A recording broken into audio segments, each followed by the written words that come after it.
Hello there, good evening and welcome to Eddy Live. It's been quite a number of weeks I'm off the television. We were on the campaign trail, so I was unable on many occasions to be in the studio here.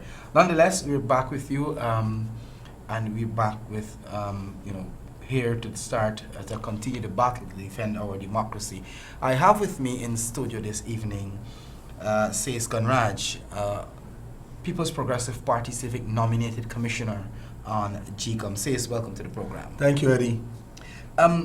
Let's get straight into this because we have so many things to address. We know for a fact that it's a movement is growing where Guyanese are coming out in their numbers to support the whole drive to defend our democracy, to protect the gains that we have made since 1992 when democracy, the first free and fair elections was held in Guyana. Says we're in a very, very peculiar position at this point in time. Let us start from how we got here in the first place. Well, Eddy, good night again. Good evening, viewers. Today is March 21st. We are 19 days past elections. If someone had asked me 3 weeks ago, what do you expect to be doing 3 weeks hence, I certainly would not have told them that we'd be seeing persons being required to stand and guard containers that contain ballot boxes. I certainly would not have told them that we will not have an election result. I certainly would not have told them that the entire election process would now be mired in controversy to such a state that requires international attention, intervention by no less a person than the chairman of CARICOM, Prime Minister Mia Motley, and a myriad of court proceedings. I certainly would not have, I could not have even contemplated that in my wildest dreams. But here we are. The thing is, and I keep saying this on all the programs that I participate in, that the entire process, the period of campaigning was relatively smooth. Elections day itself, E-Day, was quite smooth, save and except maybe two or three instances where you had minor disruptions like the Monrepo issue and like the West Bank Demerara issue. Counting and declarations in 9 out of the 10 regions were relatively smooth, and I know you can speak more to that from a GECOM perspective, but our problem started with when we were almost halfway through. Well, Region yes, 4. Eddy, I would say without a doubt that the process in nine districts, 1 to 3, 5 to 10, was without an issue. And I want to draw a distinction for the purposes of our viewers so that they understand. And what I'll say after that will give the reason perhaps why I'm saying that. The law states that after the statements of poll arrive at the returning officer's office, 2 things he or she has to do. 1, he has to ascertain the total number of votes cast in favor of each contesting party in the presence of persons. This is almost a cliche thing. You probably ask the smallest child now, they should be able to tell you this. I am almost fed up of saying it, but I can't stop saying it because the process, it seems as though, even though it has been said so often, some people are deliberately ignoring the existence of that reality in our law. And it is only after that is complied with, Eddy, that a declaration is done. There's a reason why I am making this distinction. If you look at what is being peddled out there, by forces, to use the word of to use the word in the statement of the Prime Minister of Barbados after the CARICOM team was withdrawn. You recall that the statement said that there are forces within Guyana that do not seem to want this process to end and do not want the recount. So I'll use that term, the forces. The forces who seem hell-bent on derailing this process want to nitpick out of the statements that are made by the various observer groups and by various international bodies who are observing this process from afar, that there was disruption in the declaration process. And I make no apologies for saying that I observed. In fact, I think I lost my voice protesting that unlawful declaration, because that declaration, a precursor to it, is the proper ascertaining of the votes. And up to the present time, there has been no ascertaining of the votes cast in favor of each contesting party in the presence of all persons entitled to attend. That has not been done for District 4 up to now. You'd recall as well, Eddy, that the Chief Justice pronounced on this matter. There was still non-compliance with it. The Chief Justice, the hearing of a contempt proceedings, clarified and explained her position. But what you had happening, hours after the Chief Justice explained and clarified that, they moved the process from High Street, Ashwin's building, to GECOM headquarters under caution, and rushed this process through in blatant and flagrant disregard for the Chief Justice's ruling. If that does not make the process flawed, then I ask anyone to tell me what makes it well. But because what I understand is the fact that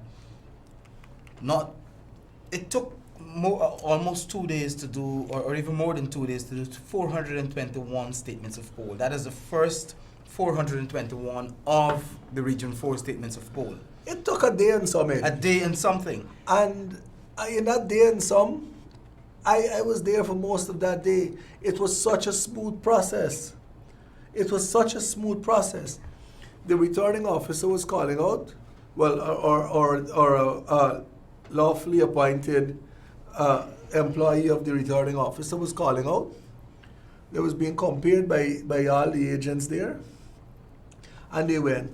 But for probably 5 or 6, a handful, that there were issues with, and those were quickly resolved. Because why? For example, there were some miswriting or misreading and so on. Quickly, they were resolved. 400 was done. And then you had the next day, when the process resumed, this attempt to use a spreadsheet. As soon as they attempted to use a spreadsheet, of 20 or 21 that were done, 18 or 19 had errors. I think I understand huge differences in numbers. Huge differences in numbers. Huge differences in numbers. And, I mean, that is a cause for concern. You did 400 the other day. You had 3 or 4 or 5 or thereabouts with issues. And then you did 20 or 21 and you got more than 90% with errors or issues. Doesn't that tell you something? Because the question I was going to ask, Sase, is you took a day and something to do 400 odd statements of poll. After the Chief Justice would have ruled and said in clear terms, you need to go back there and you need to do this thing from your statements of poll. I understand Mr. Mingo had restarted the process at some point and took a few hours to do 879 statements of poll. At no time did he do 879 statements of poll, Eddy. No, if you're saying that he went through the process. He did not go through. No. That's the point I'm making. He didn't go through them. You know, I was hoping you didn't get me started on this, because it gets me quite upset every time I have to rehash this. because the rank dishonesty that characterizes the actions, it is just unfortunate.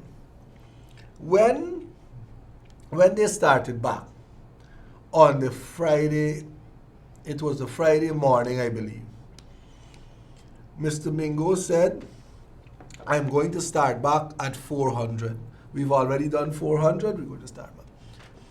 I made a request which was echoed by several of the other stakeholders who were there. Can we be provided with an account of those that are complete? And then we can move on. He indicated he did not have that.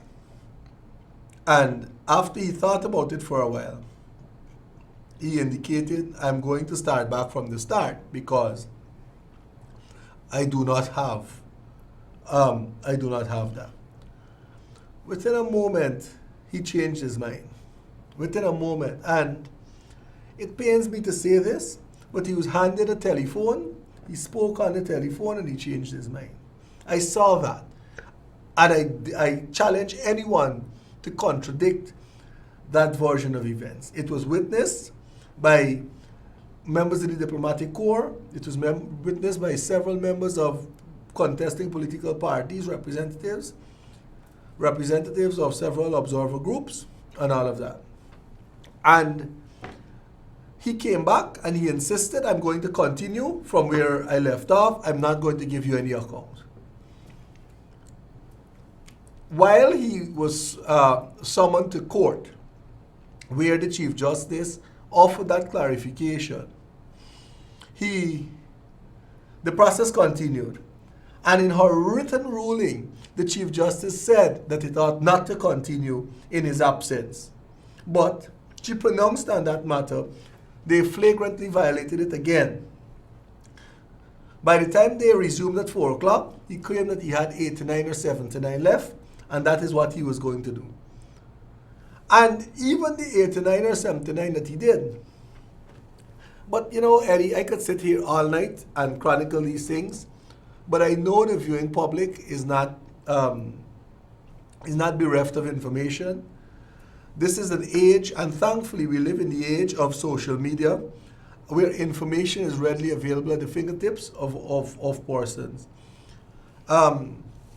All of the observer reports are available for people to see. All of them are available. And, you know, and they comment specifically on these issues. And that is why I want to share with the viewers, because this has brought us to a position now where we are heading into some uncharted waters, if you want to call it. Because we have a matter before the court where we don't know what the outcome of that will be. We don't know whether Mr. Granger is going to make a decision, how exactly he's going to do it, and maybe want to swear in with the fraudulent results. Now that is going to put us in such a position as a country where all of us could be affected. So I want to quickly say, I want to read a quick excerpt from the Commonwealth report. And this has to do with the whole issue of saying the PUP disrupted the tabulation exercise. The Commonwealth report said, and I quote, "The group did not observe," that is the Commonwealth group of observers, "did not observe any material or substantive impediments inside the tabulation room, which might have prevented the resumption of the tabulation process. It is the group's clear view that the robust exchanges between political party agents in the room only occurred when the Guyana Elections Commission repeatedly halted the tabulation process." Eddy, I think I was 2 steps ahead of you. When I explained just now the difference between the tabulation, call it what you be, tabulation, ascertaining, verification. The law says ascertaining. But when you look at the definition of ascertaining in the Oxford English Dictionary, it speaks of verifying as well. But it's a 2-part process, Eddy.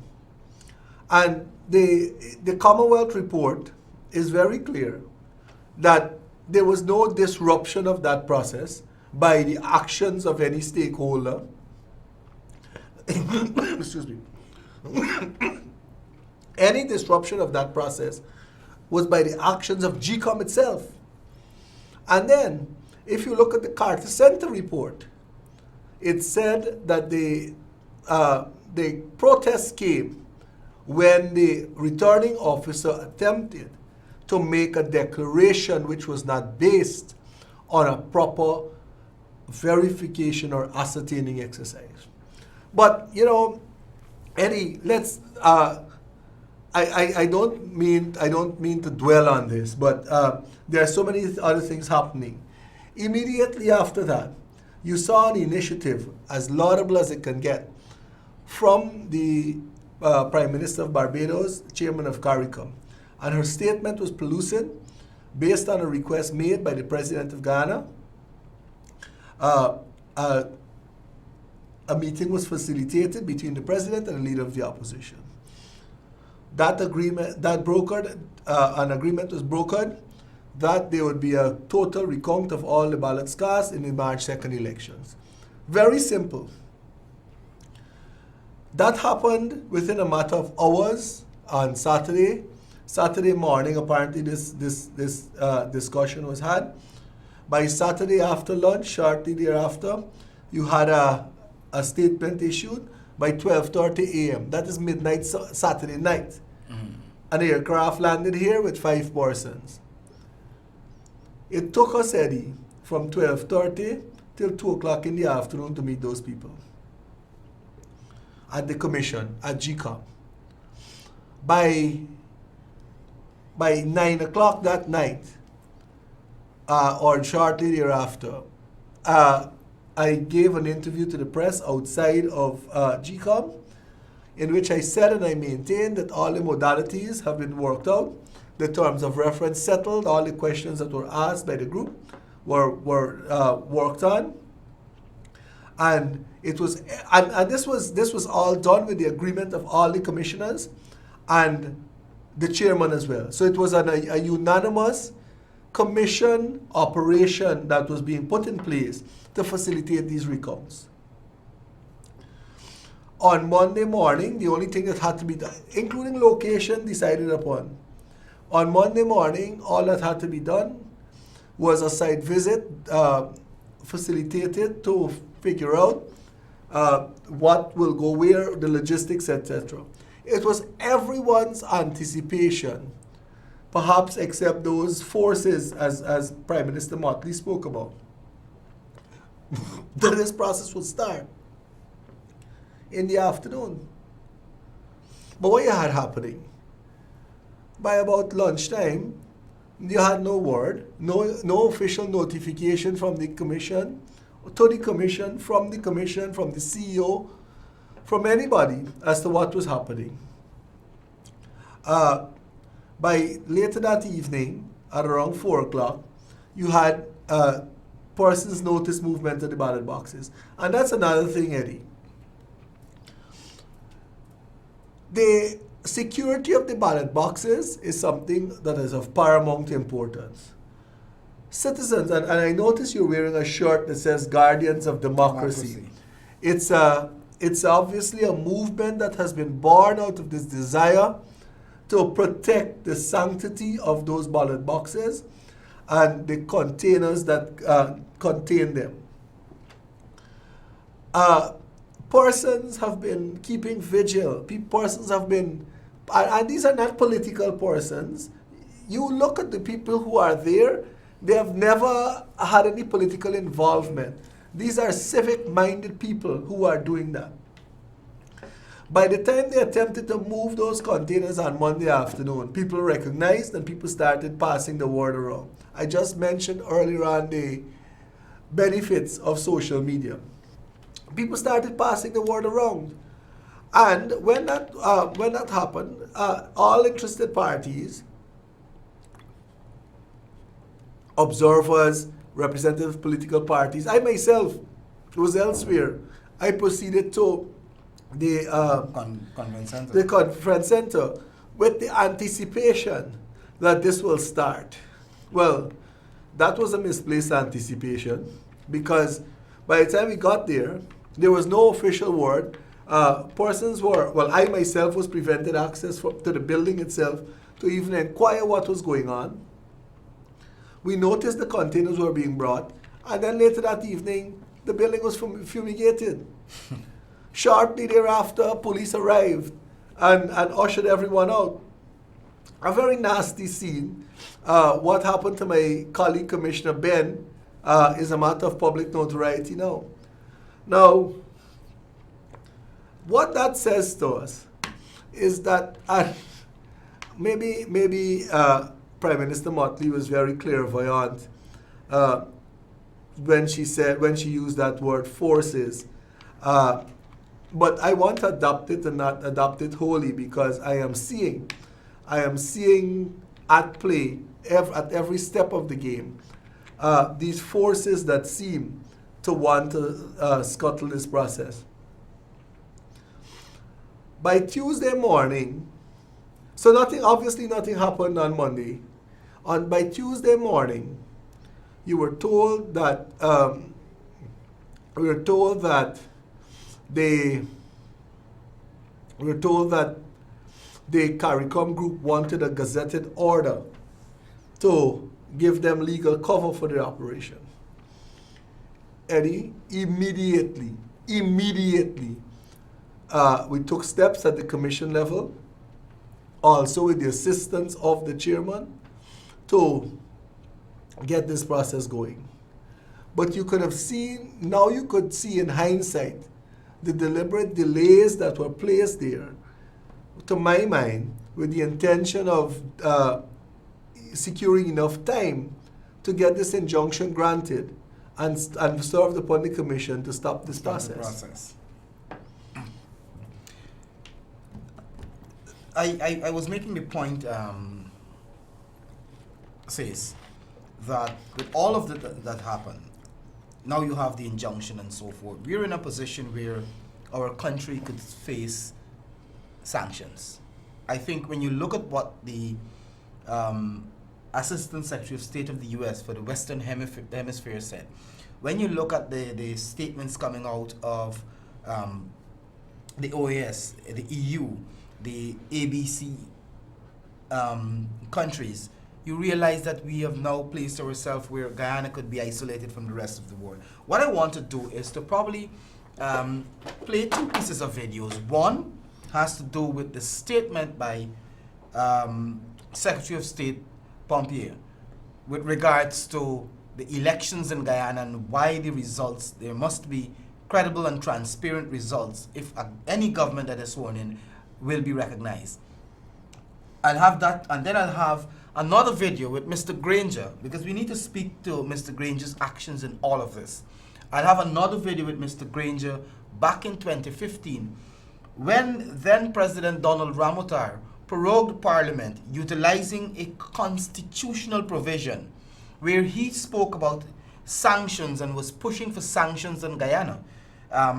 So he knew everything. He knew all about sanctions. Let's play the two videos, and when we come back, Sase, we're going to have some discussions. A quick note from South America, and then I'll take some questions. The United States is closely monitoring the tabulation of votes in Guyana, the election took place back on March 2nd. We joined the OAS, the Commonwealth, EU, CARICOM, and other democratic partners in calling for an accurate count. We commend CARICOM's role in seeking a swift democratic resolution, and it's important to note that the individuals who seek to benefit from electoral fraud and form illegitimate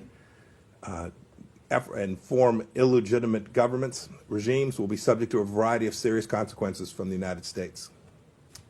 With that, I'm happy to take questions. Mr. Secretary. Okay. Brigadier, I know for a fact that the British High Commissioner said that it seems as though Guyana would have to come on the review. But from your perspective, what benefits do you see Guyana gaining from such sanctions? Well, the sanctions inevitably will affect all Guyanese citizens. We will all suffer once there are sanctions. The question is who will suffer most, and whether that period of suffering, which is bound to be short, is going to have the effect of bringing about a change in government's behavior. I do believe so. Sanctions would have a short-term effect, and we all hope that the government will be wise enough to act so that the sanctions are not prolonged. Other countries in the Commonwealth have been sanctioned before for breach of democracy. I know Fiji has been sanctioned, Pakistan has been sanctioned, Zimbabwe I think has been sanctioned. And it is in the interest of Guyana to avoid these sanctions, because these sanctions could have a deleterious effect on the economy and of course the way Guyana is perceived in other countries. You know, Guyana wants to attract foreign direct investment, Guyana wants tourists to come, Guyana wants to be able to access donor funding, you know, around the world. But when it is perceived widely that Guyana is a pariah state, Guyana is an outcast, there will be less willingness on the part of donor countries to pump money into what is becoming a failed state, to pump money into a country which does not practice democratic behavior. So Guyana is bound to be the loser, even if in the short term sanctions have an economic impact on the population because of denial of foreign funding.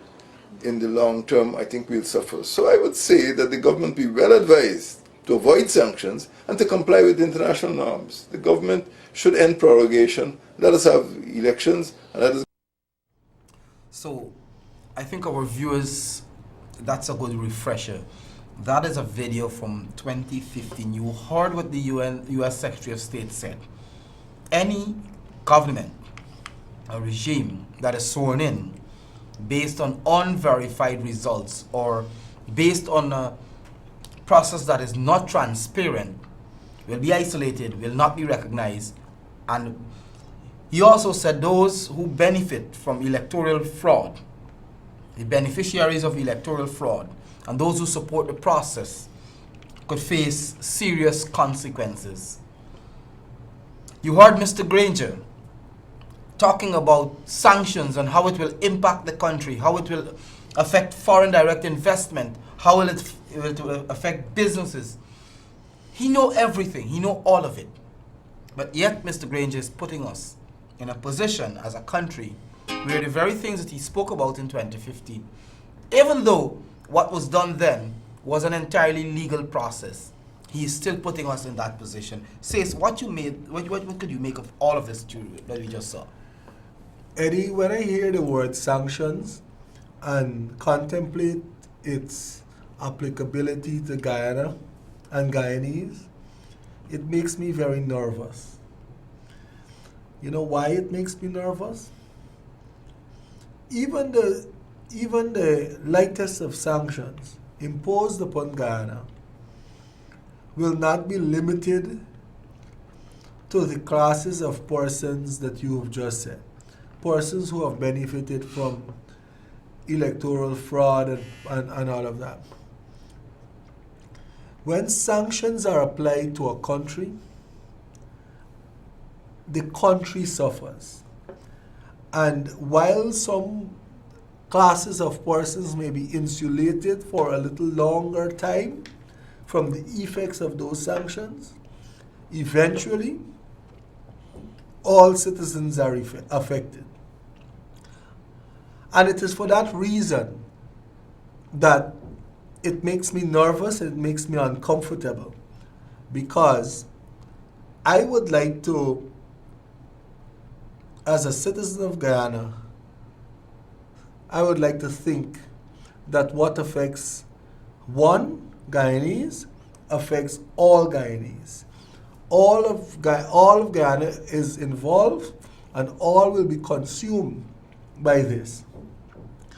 And you ask yourself, what can be done to avoid us going down this very uncomfortable path? And you know, I spoke earlier on about social media.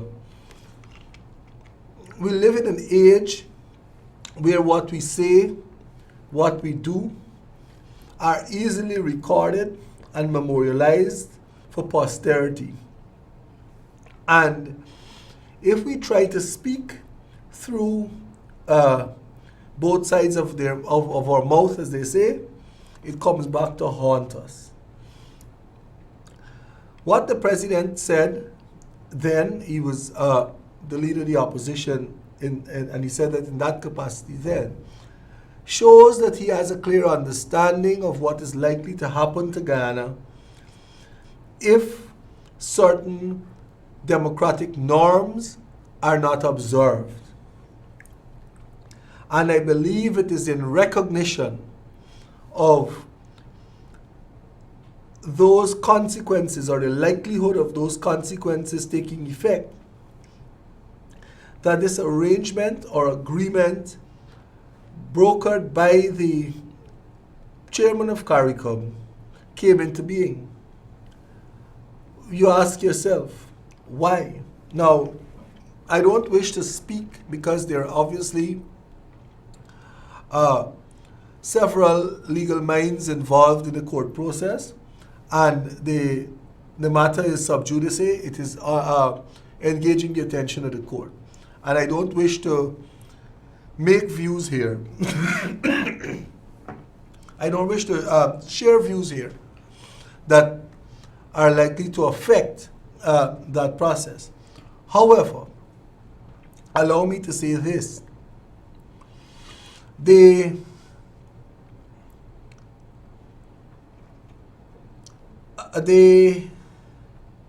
commission met, the Guyana Elections Commission met, deliberated upon what is required to effect the recount at a national level. And let me backtrack for a while. You'd recall on Friday the 13th of March, when the contempt proceedings were called before the Honorable Chief Justice, the chairman gave an undertaking in some very simple terms. She indicated to the court that the tabulation process was still ongoing, and that if the parties had any difficulty or observed any discrepancies, they ought to be addressed at the end of the process. And if they are unable to resolve those discrepancies at the end of the process, that she will facilitate a recount to resolve that. She made that statement on Friday. She reiterated that she made that statement to the court, and in fact gave an undertaking to the court on Friday. On March 14th, the following day, after the issue of the CARICOM statement, she made a public statement reiterating the undertaking that she gave to the court and saying that her position was now bolstered by the agreement that was reached by the president and the leader of the opposition, and that she will do everything that she could to facilitate the process. So you had Friday and Saturday that happening. But let me fast forward you to yesterday. On Tuesday, proceedings were filed, injuncting and an order granted by Justice Holder in the High Court, injuncting or prohibiting the Elections Commission from proceeding with the recount. The chairman, Madam Justice Claudette Singh, has filed an answer a defense in those proceedings, And the defense is very simple. The defense reiterates the position of the chairman as she gave to the Chief Justice, and as she gave in a public statement. And I believe the solitary intent of that document that was filed and styled an affidavit of defense before Justice Holder yesterday was to reiterate that simple position that as chairman she was prepared to facilitate the recount because in light of the discrepancies that were uncovered during the tabulation process. It's very simple. At the commission, we discussed the legal framework under which we operate and the legal framework by which this could be done. Section 1, Article 162 of the Constitution outlines the basic powers of the Elections Commission. And we were able to find, under that said Article 162 of the Constitution, all of the powers that inure to us, allowing us to do that. In addition, there is specific legislation that allows us to take steps to remove difficulty in the application of the laws that govern our operation. So the conjoined effect of our powers under the Constitution and that specific legislation allows us to facilitate this. I think, Eddy, we'll be doing this nation a disservice if we do not act as we are empowered to do by the Constitution and specific legislation in bringing this process to an end in a clear, credible, and transparent manner as soon as possible. Sase, I think you've captured, because I think a lot of people had concerns and were a bit, because you're seeing all sorts of analogies and all sorts of arguments out there in terms of what could be done, what could not be done, and so forth. And one of the things I'm hearing a lot, because I think we have maybe about 3 minutes or so, I'm hearing a lot, the argument from a lot of people, you know, and even some of them who are considering themselves the leaders in the coalition, are saying, but the process, you cannot ask for this now. The process is to allow the results to be declared, allow the entire process to complete, and then you go and you file an election petition. My simple question to the general public, and I want you to use this as a comparison. If you enter your home and you find someone stealing, a burglar in your home stealing, are you saying that you await that person to complete the commissioning of that crime, complete the process of taking your stuff, stealing your stuff, then you go to the police and you report?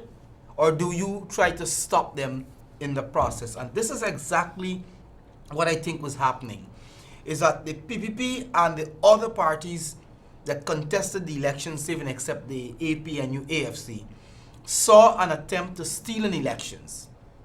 And that is why they have been defending this and have been working assiduously day in, day out to ensure that they don't allow a fraudulent declaration to go forward. And then you have a government that has no legitimacy, that will put Guyana in more problems than anything else. Let me make 2 quick points before our time runs out, Eddy. While I like your analogy, I was going to use another one to exemplify, but yours is just as good. You ought not to wait until the process is done to call out the issues that you are seeing. It will be foolhardy so to do. The other thing is that you've seen all right-thinking people, organizations have started to come out and speak about what they have seen. The level of scrutiny that has attended these elections is unparalleled. And it's unparalleled for many reasons. People have an acute awareness of what is at stake here, and gone are the days when people sit idly by and allow, you know, things to happen that are that will otherwise go unnoticed. But I want to end, Eddy, by making this call that I made earlier this week. Guyana is not devoid of right thinking and mature people. The outcome of this affects the livelihood and well-being of our country and its citizens. We may not be given an opportunity to speak when it is too late. The time is now. Stand up, speak for what is right, and I'm saying this now to GECOM of which I'm a part, do the right thing. Facilitate, enable, and carry out the recount as quickly as possible. Get this process over with, and I'll end just as I started. 3 weeks, almost, is too long. People need to get back their lives on track. We are so consumed with what is happening with this electoral process that the emphasis is off other more important things, and we should get back to doing that. And I will ask all right-thinking, mature people to hear and to act accordingly. I thank you. Thank you very much, Sase, and I want to thank you very much, our viewers, for being here this evening with me. We're going to be back with you next week. Until then, bye for now.